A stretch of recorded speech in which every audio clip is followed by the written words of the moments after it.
आता आपल्या आवडत्या मालिकेचे संपूर्ण भाग मालिका प्रसारित झाल्यानंतर लगेचच पाहू शकता फक्त सन नेक्स्ट वर. भारतातील प्रेक्षकांसाठी मोफत सेवा. तुला नाही रेश्मा, हे बघ, मला असं वाटतं तुझा काहीतरी गैरसमज होतोय. बंद कर तिची नाटकं.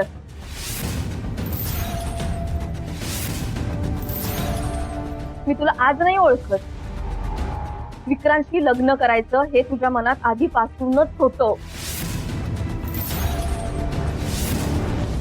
रेश्मा, अगं असं काही नव्हतं.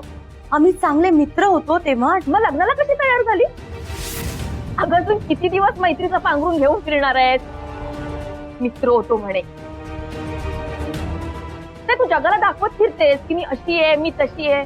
मला माहितीये ना तू कशी आहेस. तुम्हाला माहितीये ही विक्रांतशी लग्न का करते? तुम्हाला काय वाटतं हिचं विक्रांतवर प्रेम आहे? तिचं विक्रांतच्या पैशांवर प्रेम आहे. असं काय नाही. असंच आहे. कसं आहे ना, एकदा का लग्न झालं की गिरिजाच्या हातात पैसा येईल आणि मग ही तुमची गरिबी कुठच्या कुठे पळवून लावेल. हो ना गिरिजा? नाही म्हणजे बरोबर बोलते ना? प्लॅन असाच आहे ना तुझा? त्यापेक्षा ना जे काय आहे ते खरं खरं सांगून टाक. तो तुला असेच पैसे देईल दान म्हणून.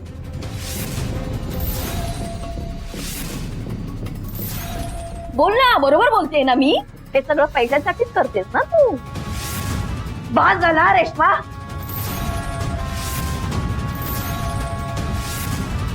माझी बाय कशी आहे मला चांगलं माहितीये. याच्या पुढे माझ्या गिरिजाबद्दल एक वाईट शब्द बोललीस ना तर तुझी जीभ हासडून तुझ्या हातात देईल. का नाही बोलायचं मी? माझं आयुष्य उद्ध्वस्त करून ही स्वतःचा संसार थाटायला निघाले हे बरोबर वाटते का की तुम्हाला? माझ्या बायने तुझं काही वाईट केलेलं नाही. उलट तूच तुझ्या हाताने तुझं आयुष्य बर्बाद करायला निघाली होतीस. वा काकी, तुम्ही पण गिरिजाची बाजू घेताय? का नाही घ्यायची गो? एक लग्न झालेलं असताना दुसरं लग्न करायला निघाली होतीस तू. कुणाची चूक होती ही? तुझीच ना? अगं चूक कसली? गुन्हा होता तो, गुन्हा. आज तुझ्या तोंडावर बोलते मी. बरं झालं विक्रांतशी तुझं लग्न झालं नाही ते.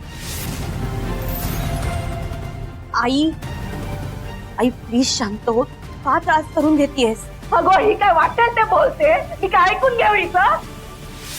सगळ्यांचं खूप ऐकून घेतलं मी. बास आता. आता नाही.